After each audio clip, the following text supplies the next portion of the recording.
sheer media partisanship. There's no other way to put it. Some anchors and pundits are rushing to defend John Fedderman, who unfortunately suffered a stroke as he was winning the Democratic Senate nomination in Pennsylvania. And they're taking aim at an NBC reporter who was just doing her job, and a very good job at that. Fetterman, who is running against Dr. Oz, has journalists provide him with closed captioning on a monitor so he can more easily process their questions. NBC's Dasha Burns did just that in Fetterman's first in-person TV sit-down.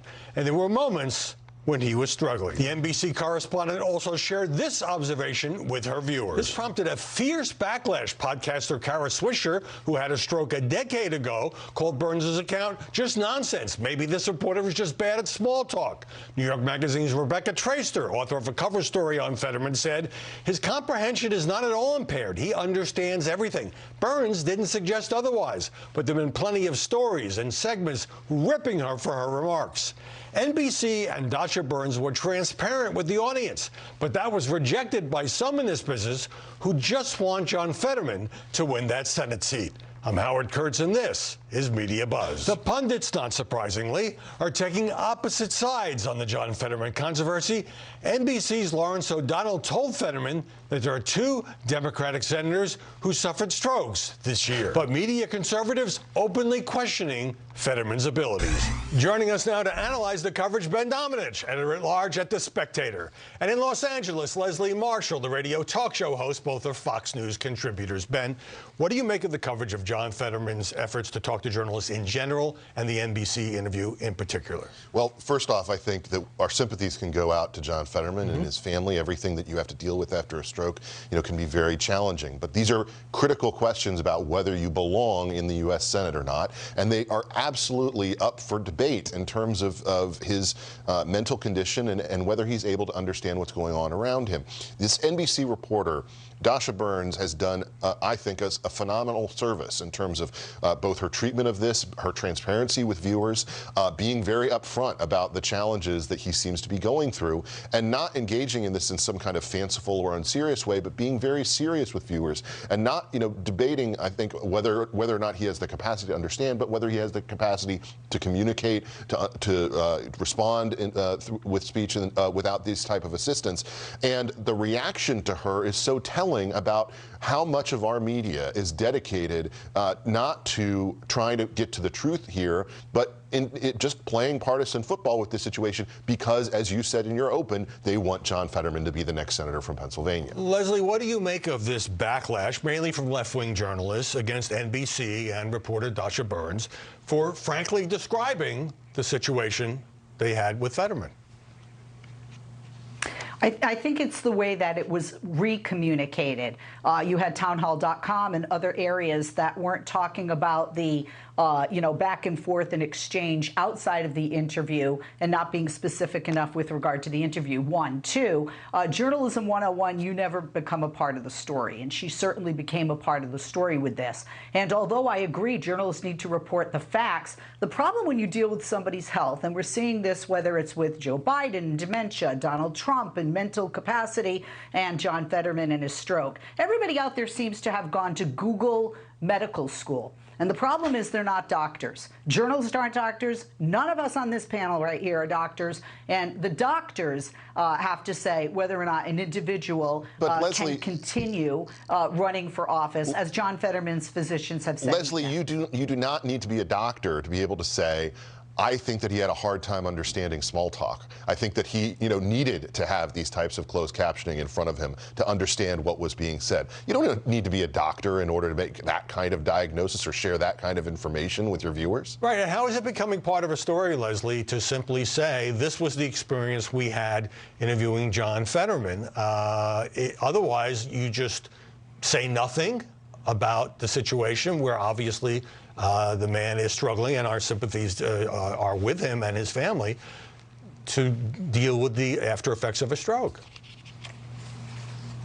Again, It is perception versus reality. And when you have a race this tight, the perception is, and Republicans have run with it, which means that the perception was accurate, that it looked like this reporter was trying to throw this individual she interviewed who's running for Senate in the state of Pennsylvania, a very close race, John Fedderman, under the bus. Look, we've had two senators in the past, one a Democrat, one a Republican. You alluded to it earlier, one from New Mexico, one from Illinois. Mark Kirk was not expected. He had a much more severe stroke than John Fedderman, and he made a miraculous recovery and returned. Ben-Ray Lujan in New Mexico, from New Mexico, senator from New Mexico. He is still in the Senate. He suffered a stroke. And of course, the questions just go larger than that, Howie. I mean, are we saying if somebody's in a wheelchair, they can't serve? If that's not a comparable situation. If you're visually impaired, you can't. Why is it not? It's not. Because he can understand if he reads off a monitor. You don't need to be able to stand in order to function in the Senate, Leslie. One at a time. I'm sorry, but it's not comparable to say a wheelchair means that you can't serve or something like that. No one's saying that. No one thinks that Greg Abbott can't be the governor of Texas. What about somebody who's blind? No, I think it's harder to do it when you're blind, but I don't think that's something that keeps you from doing the job either. But these are all the examples that you're using are all people who had already been elected. They had already won those seats. They already had that job, and they had the time within that space in order to be able to make those recoveries and those comebacks. You know, that's totally a different circumstance than when the person doesn't have the job yet and people are deciding whether to give it to them or not. Yeah, and of course there's the question of whether he will be further recovered by the time the Senate convenes in January. But one of the things about this, and I want to move on, is simply that people can make up their own minds. They don't need to rely on the media coverage. They can watch Fetterman and make their own conclusions. Let me turn now to this question, which day after day, particularly in the New York Times, but elsewhere, I see a lot of stories, critical stories, questioning stories about the Trump-backed Republican nominees who the press initially wrote off as being too extreme, and raising a question. So, for example, New York Times the other day, 2 days before the debate in Ohio between Senate nominees J.D. Vance and his opponent Tim Ryan, saying, well, J.D. Vance in 2017 started a nonprofit in Ohio, and it kind of fizzled, only raised $220,000, and admitting in the story that this was old news. The Times said this had been broken last year by Business Insider. Then take a look at this clip from the debate. And does it seem to you that virtually all of the critical stories are about these various Republican nominees? Of course, and it's been this type of stuff that's being recycled through over and over again. We see a lot of this come up in the Times. We see it come up in other areas of the media as well. And look, I think that a lot of these seem kind of desperate. I think that J.D. Vance is going to win that Ohio seat. I think a lot of political prognosticators agree with me on that front, and so they're just kind of lobbing these things through the press and their allies in the press in order to regurgitate them and then make use of them in that type of way to make a viral clip or something like that. Leslie, I am all for tough media scrutiny when you're running for these offices, but it doesn't seem like it's aimed at Tim Ryan in Ohio or Mark Kelly in Arizona or Mandela Barnes in Wisconsin. It just seems like the press, much of the press, is laser focused on these Republican nominees. It's funny because we just talked about John Fedderman, who's not a Republican nominee, and he's running against a Trump-backed candidate. Well, but to he's your starting point, to get some scrutiny. To your point, the Trump-backed candidates, I think the reason for it, and I do think they get more scrutiny, is because of their views, whether it be their view on abortion or whether it be their view believing the lie that the election was stolen and that Joe Biden is not truthfully the president of the United States. I think that's it. And I think also further, there is a concern among Republicans and among Americans about the split in the Republican Party that still seems to be there. How much power does Donald Trump wield over that party? And putting a spotlight on these candidates, I think, furthers that conversation. We literally just had Herschel Walker in the debate on Friday say Joe Biden won and Raphael Warnock won, which is why I'm running. I mean, this is not something where I think you can make that claim with a straight face. These people are getting scrutiny because what about this business about their views? So if their views are unacceptable to the media, therefore they deserve more scrutiny? Look, I understand that these folks are political outsiders. They don't have the same records that some of the people have, generally. But I think that this is entirely about a partisan frame, and that the level of scrutiny being directed at them is not actually driven by some sort of split in the Republican Party or their alliance with former President Trump. It's all about just the ideological breakdown. I do think the coverage of Herschel Walker is different in that the Daily Beast and the New York Times have come up with substantial evidence about the abortion payment allegation, which he continues to deny, and his shifting story about whether he had no idea who the woman was, and now he does. It's the mother of one of his kids. So I do think that's in a different situation. But Washington Post today has a piece on Kari Lake, running for governor of Arizona, Republican, falsely claiming the election was stolen, embracing hard right positions on abortion and immigration, and half a sentence was devoted to the fact that Democrat Katie Hobbs is refusing to debate her. Let me get a break here ahead. Kellyanne Conway on the press and the midterms. But when we come back, the last January 6th committee hearing. What exactly was new other than that last-minute subpoena of Donald Trump? The final hearing of the House January 6 panel was largely a rehash, though with some new footage and emails. So the big headline was the last-minute vote to subpoena Donald Trump. Ben Domenech, doesn't the unanimous vote to subpoena Trump, no debate just before the election, underscore the one-sided nature of this campaign?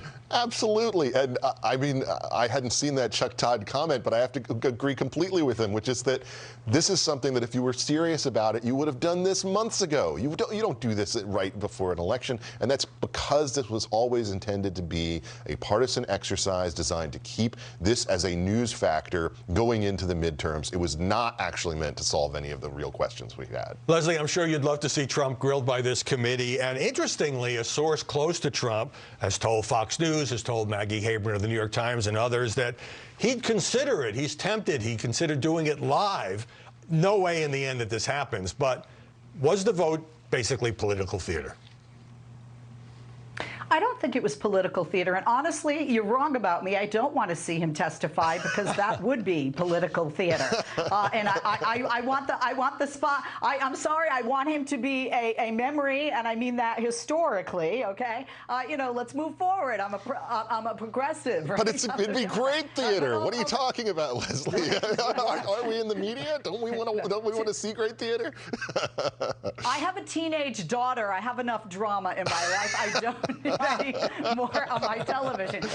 But look. Here's the thing. No, I don't think. What I think this is about is accountability. And is the president accountable, the former president? And there are even those people that voted for him, even some that still support him, that feel that there is a level of accountability. The newer video that we did see, and I think we're going to talk about that with the House Speaker and Senate Majority Leader, Pelosi and Schumer. Yeah, let me get to that. Shows like, who was in charge, and shows a calm, and you can't just have what happened on January 6th. I'll come back to you on that. Tourism and no weapons. Let me just throw it away. Let me just jump in to say that in Trump's official response, he didn't say whether he would testify or not, but he spent a lot of time talking about the rigged election. Okay, so the committee has had some dramatic hearings, in my view. This was not it, with exceptions like the Secret Service getting warnings about potential violence days before January 6th. Wasn't this kind of a collection of greatest hits? It absolutely was, and I think that the committee failed in doing its job. And what I mean by that is, I don't think that we actually came away from this knowing a lot more than we did going into it. And I think it also failed as politics, because January 6th shows up nowhere in the top 10, top 15 concerns of most voters in America. And that's something that I think, as both a partisan exercise and as a political exercise that was designed to dig into finding more truth about things that happened, I just think that it didn't succeed in either respect. Well, Leslie, as you mentioned, the one thing that really I found interesting and compelling was this new footage behind the scenes of Nancy Pelosi and Chuck Schumer as all these events were unfolding, calling the Pentagon, calling the governors of Virginia and Maryland, calling the acting attorney general, saying, please get us some National Guard troops. That footage was shot by the Speaker's daughter, Alexandra Pelosi, so they knew they were on camera. But did it really change the overall media narrative?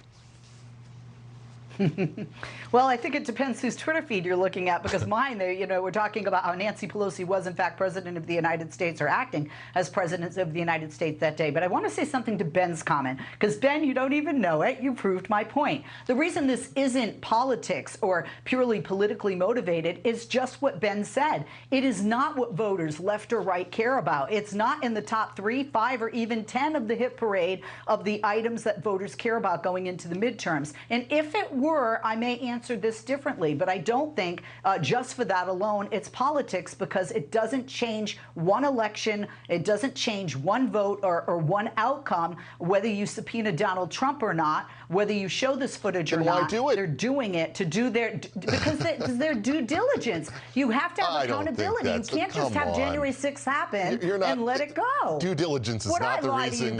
Due diligence is not the reason that you try to subpoena Donald Trump at the very last minute in an obvious attempt to try to make this an election issue.